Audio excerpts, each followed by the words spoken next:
Hi everybody, it's Julie, and I know I haven't done a video in quite a while on my own channel, but today I have one for you. This is Rainbow Hugs featuring waffle flower stamps and dies.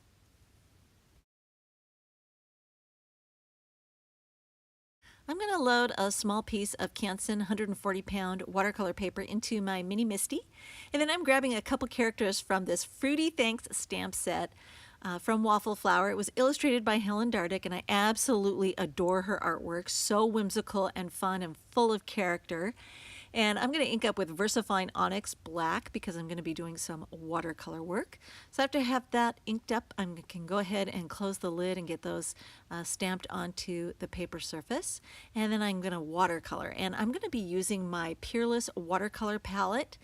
And I need to replace some of the colors, but right now I still got some juice on those things, so I'm just going to go ahead and use that. And I'm using a Pentel Aquash water brush to pick up the color, so that way I don't have to worry about knocking over a cup of water while I'm working. I have a tendency to get kind of clumsy when I'm working, and I just slop the color around. I'm not particularly careful. I just leave some white space, and then I add some more intense color where I'd like to have some shading, and then I set it aside to air dry. And I will actually die cut those out with the matching dies after it's all nice and dry. And in the meantime, I'm going to keep working on the rest of the card. As a backdrop for my cute little characters, I decided I wanted to create a rainbow, and I'm using my Clarity stencil brushes and some Distress ink cubes to load up with color. And I love these brushes. I can finally get a really nice, soft, brushed effect on my Nino Solar White cardstock by using these brushes. They're just the bomb. And I'm just using picked raspberry, mustard seed, and tumbled glass to create my rainbow. You could use more colors, but it seemed to work out and give me the rainbow effect I was looking for, so I didn't worry about adding any other colors. Then I'm going to trim it down by about a quarter of an inch so that I have a 1/8 inch border when I mount it to my base card. Now I wanted to spell out this greeting, and I'm using the Cutaway Alphabet, also by Waffle Flower, and I love the tall skinny letters. They're so much fun, and I used washi tape to just line them up nice and straight and then run them through the Big Shot so nothing moved. And then I had to grab the O and send that through one more time so I could get the whole word Mondo spelled out. I just thought this would be a really fun backdrop to my little characters. So I'm going to apply some tape runner to the back of this panel, and I'm going to flush mount it to a standard A2 card, 4 1/4 by 5.5 inches, and it's made from Nino Solar White 80-pound. And in hindsight, I wished I'd put a little bit of adhesive on some of the little skinny parts of the letters so that they wouldn't snag on anything. So in a second, you're going to see how I remedy that.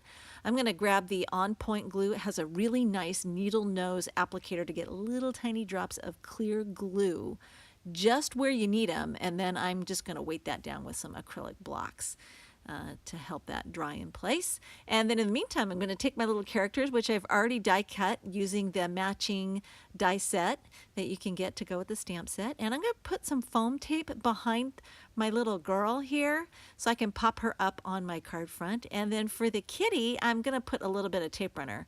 He doesn't need to be popped up, but I need to have him anchored in place so he doesn't come off the card front and you don't get snagged on anything. So I put some on the back of his head and a little bit on the back of his body so that he's glued to that girl nice and tight there. So I'll go ahead and get that mounted, and the way he's tucked behind her hair, it looks like she's thrown him over her shoulder and given him a big hug. So fun. So then I'm going to take the negative pieces from the alphabet that I didn't get glued into place and go ahead and finish that up so you can see how those letters look. Isn't that fun? And then this is why I glued that whole panel flush to the card front. I can take my Stickles glitter glue, this is diamond, and just tilt it at 45 degrees and butt the nozzle up against the edge of my card and go around all 4 edges and put a nice bead of glitter glue on there. And I love diamond for this because it reflects the colors of the rainbow that are inked on that panel. Really nice finish. And then I embellished her cheeks and the kitty's cheeks too.